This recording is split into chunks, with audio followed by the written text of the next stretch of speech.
혹한의 식물을 지키고 싶다면.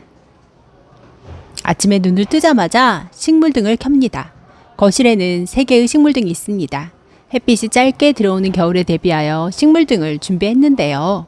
아침에 일어나자마자 빛을 쬐기 시작해서 잠자기 전에 비로소 식물등을 끕니다. 남편은 전기세가 얼마인데 식물등에 서큘레이터에 식물에게 과다 투자가 아니냐며 불만이 많은데요. 식물도 생명이잖아요. 추운데 나만 따뜻하게 있을 수는 없지요. 억지로 우겨서 식물등으로 돌봅니다. 하루 종일 식물등을 쏜 식물은 겨울임에도 잘 자랍니다. 작은 순을 똑똑 잘라서 화분에 꽂아주었던 장미여부도 수북하게 자랐습니다. 식물들 덕분에 수분이 부족해 자주 물을 두니 더 성장세가 났습니다. 여름처럼은 아니지만 조금씩 자라고 있습니다. 비록 겨울이라 모든 조건이 식물에게 맞지는 않지만 그럭저럭 생명부지를 하고 있는 거지요. 오늘은 유독 날씨가 춥다고 하여 든든히 차려입고 집을 나섰습니다. 어젯밤 사이 찬바람이 세게 분 모양입니다. 집에 있어도 문풍지 사이로 찬바람이 새어들어 왔는데요. 밖으로 나서는 순간 알았죠. 오늘의 추위가 보통 날은 아니라는 걸요. 아파트 문을 나서다가 슬쩍 정원을 보았습니다. 여름 내에 무성하게 자라던 잡초들이 싸그리 갈색으로 변했네요. 언제 그랬냐 싶습니다. 며칠 전까지 초록으로 밝게 빛나고 있었거든요. 아차 싶어 정원에 있던 장미여부를 찾았습니다. 아무도 돌보지 않는데 어쩜 저렇게 잘 자라나 싶게 무럭무럭 자라던 녀석인데요. 아뿔싸, 요 며칠 강추위에 흔적도 없이 사라지고 말았네요. 적당히 날씨가 더울 때는 버텨내던 식물도 한겨울의 매서운 추위는 감당하기 힘든 모양입니다. 너도 나도 할 거 없이 말라 비틀어져 언제 초록이었나 싶습니다.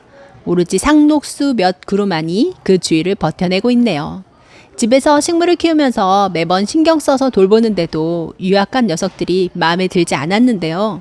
막상 매서운 추위 앞에서니 아무도 버텨내지 못한 것들을 집안 화초들은 평화롭게 이겨내구나 싶었어요. 그러면서 아이 생각이 납니다.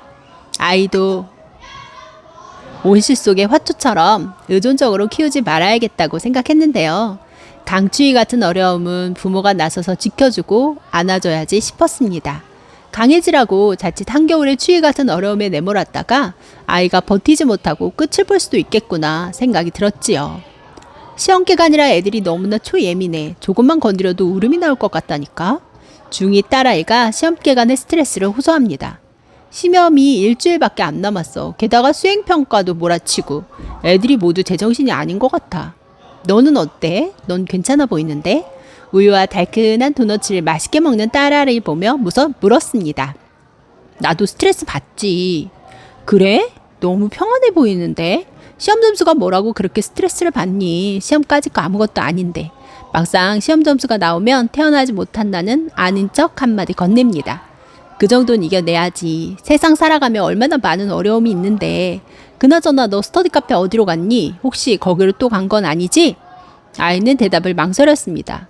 아이는 집에서 꽤 먼 스터디 카페를 다녔습니다. 시설이 깨끗하고 분위기가 좋다면서 다녔는데요. 어느 날 성범죄자 알림에서 그 건물에 성범죄자가 산다는 것을 알게 되었습니다. 그때부터 우리는 그곳 말고 다른 스터디 카페를 권했는데요. 아이는 막무가내로 그곳을 다닌다고 고집을 부리는 겁니다. 너 11시 가까운 시간에 집에 오잖아. 그런데 위험한 사람이 사는 곳에 왜 다니는 거야? 안 위험해. 그 시간에 사람들도 많아. 다들 돌아다닌다고.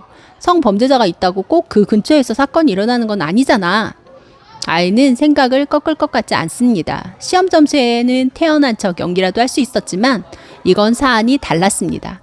너 그럼 그 스터디 카페 옆에 재개발하는 건물 쪽으로 이사가는 것도 괜찮겠네? 그 텅 빈 공간들에서 나쁜 일이 일어날 수도 있는데 거기서 살고 학교 다녀도 괜찮아? 왜 우리가 무리를 해서라도 이 큰 길에 있고 안전한 아파트로 이사를 왔는데 아무래도 이 공간이 안전하니까 그래. 그런데 넌 일부러 그 건물로 공부를 하러 가고 야밤에 그 동네를 돌아다닌다는 거야? 성폭행 당하는 게 네 잘못은 아니지만 되도록이면 위험한 공간에 너를 데려다 주지 않는 거. 그게 너를 아끼는 지름길이라는 걸 왜 몰라? 세상도 모르는 아이가 위험한 공간에 자꾸 가니 속상한 마음이 들었습니다. 이건 100번이고 1000번이고 절대 양보할 수 없는 일이었죠. 식물들을 이 칼바람 혹한에 겨울의 외부에 내놓을 수 없는 것과 같은 마음이었습니다. 아이는 그 마음을 아는지 모르는지 고개를 끄덕이긴 했지만 크게 동의하는 것 같지 않았습니다. 제 스스로 찬바람을 쐬어보고 버텨보겠다는 건데요. 나도 끝까지 포기할 수 없는 게 있는 거죠. 스스로 교통을 겪어보겠다는 아이와 그 바운더리를 좁게 잡고 싶은 나 사이에 팽팽한 줄다리기는 한동안 계속될 것 같습니다.